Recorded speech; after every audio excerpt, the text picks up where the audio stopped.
ડાંગ જિલ્લામાં છેડતી અને જાનથી મારી નાખવાની ધમકીના ગુનામાં છેલ્લા 2 વર્ષથી નાસ્તા ફરતા 4 વોન્ટેડ આરોપીઓને ડાંગ લોકલ ક્રાઇમ બ્રાન્ચોએ ઝડપી પાડ્યા। આહવા પોલીસ સ્ટેશનમાં નોંધાયેલી ફરિયાદને આધારે એલસીબી પોલીસે હ્યુમન તેમજ ટેકનિકલ સોર્સિસનો ઉપયોગ કરીને કાર્યવાહી હાથ ધરી। પોલીસની અલગ અલગ ટીમોએ રાજસ્થાનમાંથી 2 અને મહારાષ્ટ્રમાંથી 2 આરોપીઓને ઝડપી પાડ્યા। આરોપીઓ અલગ અલગ રાજ્યોમાં વેશપલટો કરી છુપાઈને ફરતા હતા, જેને ઝડપી પાડવા એલસીબી પોલીસે આ ટુકડીઓ બનાવીને કાચા રસ્તે પગપાળા જઈને સફળતા મેળવી હતી।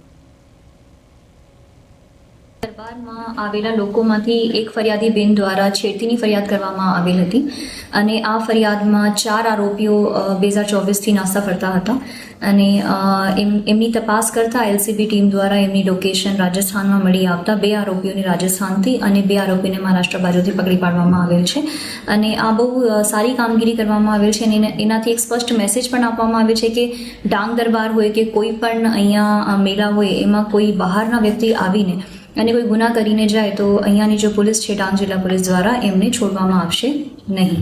તો આ એક બહુ સારી કામગીરી ડાંગ જિલ્લા પોલીસની એલસીબી ટીમ દ્વારા કરવામાં આવી છે।